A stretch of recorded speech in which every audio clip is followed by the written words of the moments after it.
evening everyone. Today I am covering the most important and the most frequent asking question about the उदर रोग और the जलोदर. सबसे पहले कुछ बेसिक्स चीज़ें हैं जो हमें उदर रोग के बारे में पता होनी चाहिए. जैसे कि इसको आप पॉइंट्स में चाहें तो लिख सकते हैं साइड में. जैसे पहला पॉइंट है कि उदर जो रोग है उसको आचार्यों ने महागध के अंदर अष्ट जो महागध बताए हुए हैं उनके अंदर उसका समावेश होता है और यह एक दारुण रोग होता है. सेकंड पॉइंट की बात करें तो उदर रोग में जब भी उदर रोग होता है, जैसे हमें पता है कि अगर कोई भी रोग होता है तो वो किसी न किसी स्रोतस की दृष्टि को करता ही करता है, मतलब कोई तो एक स्रोतस उससे अफेक्टेड होता है. तो जब उदर रोग होता है तो उससे कौन से स्रोतस अफेक्ट होते हैं, तो आपको याद रखना है उदक वह स्रोतस इससे अफेक्ट होता है, रस वह स्रोतस इससे अफेक्ट होता है, अन्न वह स्रोतस इससे अफेक्ट होता है, आदि ऐसे स्रोतस में विकृतियाँ मिलती हैं. तो देखिए कौन कौन से स्रोतस अफेक्ट होते हैं, इससे साइड में लिख लीजिए अपने साथ में. सबसे पहले यहाँ पे उदक वह स्रोतस अफेक्ट होता है, यहाँ पे रस वह स्रोतस अफेक्ट होता है, मतलब स्रोतोदुष्टि मिलती है, और यहाँ पे अन्न वह स्रोतोदुष्टि आदि स्रोतस अफेक्ट होते हैं. ठीक है, और भी है पर ये मेन स्रोतस है जो अफेक्ट होते हैं. तो ये आपको याद होना चाहिए ये कुछ पॉइंट्स. उसके बाद में थर्ड इम्पॉर्टेंट पॉइंट ये है कि उदर रोग में जो एक सामान्य लक्षण होता है जो हर उदर रोग में मिलता है वो है उत्सेद. उत्सेद मतलब इन्फ्लामेशन.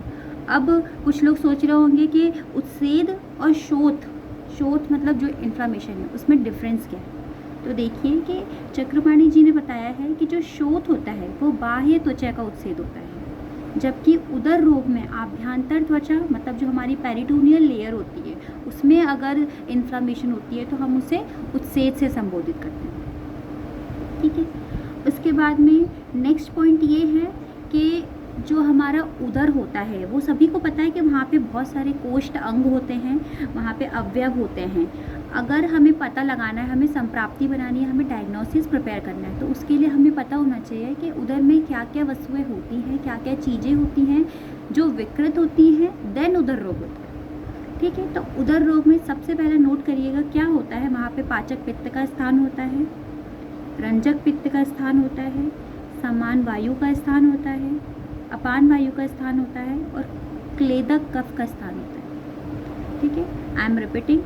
वहाँ पे पाचक पित्त का स्थान होता है, रंजक पित्त का, समान वायु, अपान वायु और क्लेदक कफ का स्थान होता है. कोई भी रोग होता है अगर उसकी मंद अग्नि हुई, ये सब चीज़ें अफेक्ट हुई, ये सब चीज़ें दुष्ट हुई, देन उदर रोग होना ही है. तो कोई भी आपसे पूछे तो आप ये बता सकते हैं कि उदर रोग में कौन कौन सी बेसिक चीज़ें हैं जो अफेक्टेड होती हैं. I am again repeating. पाचक पित्त, रंजक पित्त, समान वायु, अपान वायु और क्लेदक कफ. ठीक है. 2 पित्त हैं पाचक रंजक, 2 वायु हैं समान और अपान और 1 कफ है क्लेदक कफ. ठीक है. अब हम आगे बढ़ते हैं. नेक्स्ट पॉइंट ये है इम्पॉर्टेंट कि जब भी कोई उदर रोग होगा तो बेसिक अन्न वह स्रोतस और मल वह स्रोतस बहुत ही इजीली अफेक्टेड हो जाएंगे. हम बहुत इजीली हम ओपीडी में या फिर क्लिनिक्स में भी देखते हैं कि अगर कोई भी डिसीज़ होती है या फिर पेट से रिलेटेड कोई भी दिक्कत होती है तो इंसान सबसे पहले कंप्लेंट करता है अरुचि हो गई है उसको, या तो उसे खाना खाने की इच्छा नहीं होती है, या फिर उसको भूख लग रही होती है, वो खाना भी खा रहा होता है पर उसका पाचन अच्छे से नहीं होता है, वो पॉटी अच्छे से नहीं जा पाता है, उसको कॉन्स्टिपेशन हो जाता है. ये भी एक टाइप का उदर रोग है. कभी कभी ऐसा होता है कि इंसान बोलता है मेरा पेट साफ हो रहा है, अच्छे से सेटिस्फेक्शन नहीं होता है उसको, फ्रेश होने के बाद 2 बार जाता है 3 बार जाता है पर फिर भी बार बार ऐसा लगता है कि अभी अच्छे से साफ़ नहीं हुआ है पेट. तो ये भी एक टाइप का कॉन्स्टिपेशन ही है, एक टाइप का, जिसमें मल जो होता है हमारे आंतों में चिपक जाता है. ठीक है. तो ये भी एक उदर रोग की कंडीशन है. तो आचार्यों ने 8 प्रकार के उदर रोग बताए हैं. अब हम आगे पढ़ेंगे तो उन सब के बारे में एक एक करके पढ़ेंगे. सबसे पहले निदान की बात करें तो हर आचार्य ने बहुत सारे निदान दे रखे हैं जो सबसे आईएमपी निदान है जो एग्जाम में बार बार पूछे जाते हैं और आपको इनको तो मैंडेटरी है, इनको आपको मेंशन करना ही है. सबसे पहले है मंदाग्नि. अगर मंदाग्नि होती है किसी आदमी की देन उदर रोग होता है. दूसरा है मल का अति संचय. अगर मल का एक्सेसिव संचय होता जा रहा है, वहाँ पे डाइजेशन नहीं हो पा रहा है. कभी कभी होता है कि हमारा दीपन बहुत अच्छा होता है पर हमारा पाचन अच्छा नहीं होता है. तो मल का अति संचय और पाप कर्म, ये जो 3 पॉइंट हैं ये आपको याद होने ही चाहिए निदान में। ये आपको मेंशन करना ही है हर पेपर में कि उदर रोग के 3 निदान होते हैं। सबसे पहले फिर से बोलिए, मंदाग्नि होना, मल का अति संचय होना, पाप कर्म होना। एक्स्ट्रा निदान में हम ये पढ़ सकते हैं कि उष्ण, लवन, क्षार, विदाही, रुक्ष, विष्टम्भी भोजन करना। आई एम रिपीटिंग, उष्ण, लवण, क्षार, विदाही, रुक्ष, विष्टम्भी भोजन करना, वेग का विधारण करना, वेग को धारण करना, ठीक है। मूत्र व पुरीष स्रोतस की दुष्टि होना, मूत्र और पुरीष व स्रोतस की दुष्टि होना। निदान कौन कौन से बताए हैं मैंने? मंदाग्नि होना, मल का अति संचय होना, पाप कर्म। ये 3 IMP निदान है। बाकी आप नहीं लिखेंगे कोई मतलब नहीं है, ये 3 आपको मेंशन करना ही है, क्योंकि पाप कर्म हर डिसीज़ में नहीं होता है। जैसे कुष्ठ में हम पाप कर्म मेंशन करते हैं, ऐसे ही उदर रोग का निदान है पाप कर्म, ये आपको मेंशन करना ही है, ये पूछा भी जाता है बार बार। उसके अलावा उष्ण, लवण, क्षार, विदाही, रुक्ष, विष्टम्भी भोजन करना, वेग का विधारण, मूत्र और पुरीष व स्रोतस की दुष्टि। नेक्स्ट हम देखेंगे कि संप्राप्ति कैसी होती है, संप्राप्ति चक्र कैसा होता है। ध्यान से देखिएगा, ध्यान से पढ़िएगा, फोकस कंसंट्रेशन से पढ़िएगा, यही आपको याद हो जाएगा। अभी आपने ये सब निदानों का सेवन करा है, उसके बाद में 2 चीज़ें होंगी, या तो आपकी अग्नि मंद हो जाएगी या फिर वात दोष का प्रकोप होगा, ठीक है। तो अब अग्नि मंद कैसे हो रही है? या आपने ऐसे विदाही, उष्ण, लवण, क्षार, रुक्ष खाने का सेवन करा, जिसकी वजह से क्या हो गई? आपकी जठराग्नि मंद हो गई।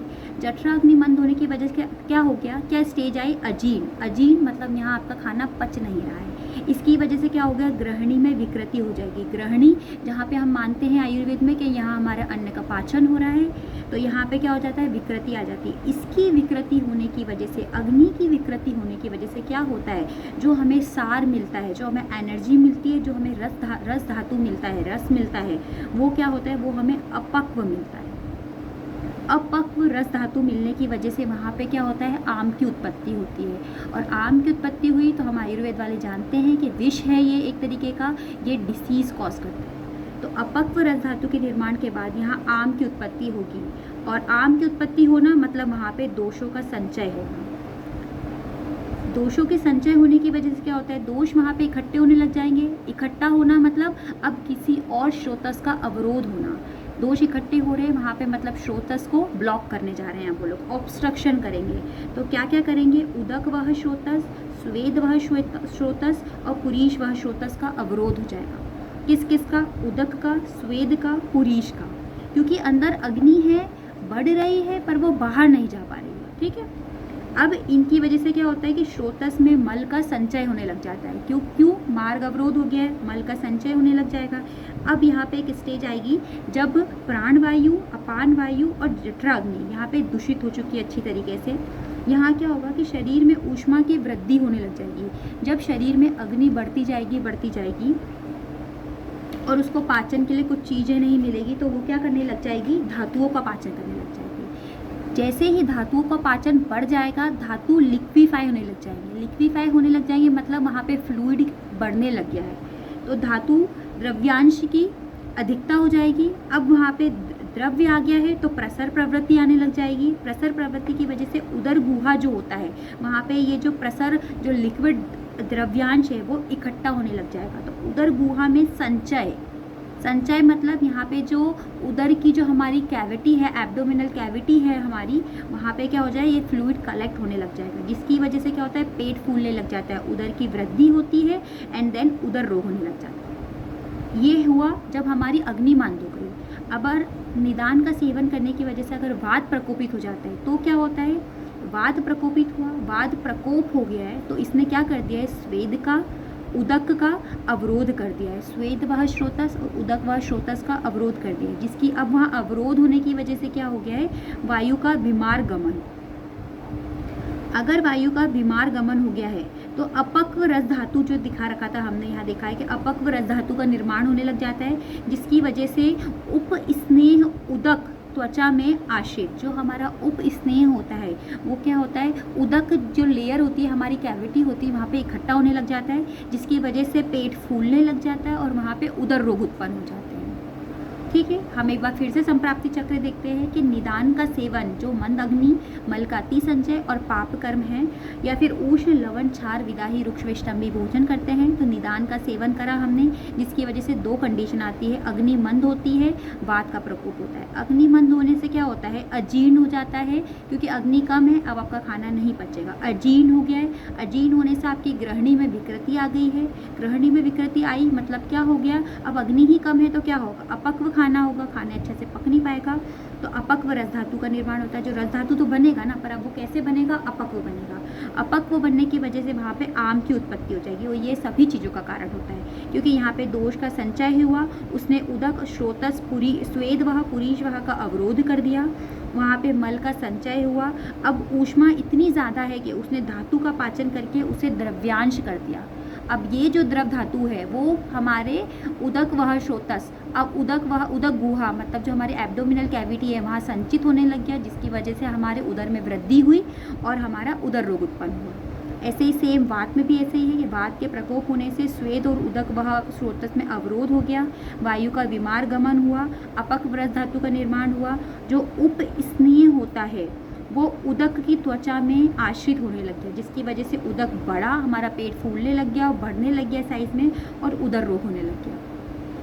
नेक्स्ट हम देखेंगे कि इसका संप्राप्ति चक्र कैसा, संप्राप्ति घटक क्या क्या रहते हैं, ये इंपॉर्टेंट है। आपको जब भी आप संप्राप्ति लिखते हैं, संप्राप्ति बनाते हैं या संप्राप्ति एग्जाम में लिखते हैं, निदान संप्राप्ति, तो संप्राप्ति के अंदर दो आते हैं, एक संप्राप्ति चक्र, एक संप्राप्ति घटक, ये दोनों ही आपको मेंशन करना बहुत ज़रूरी है। संप्राप्ति घटक में हम देखेंगे कि दोष क्या रहता है, त्रिदोष रहते हैं। दुष्य क्या रहता है, उसमें रस और अम्बु दुष्य रहते हैं।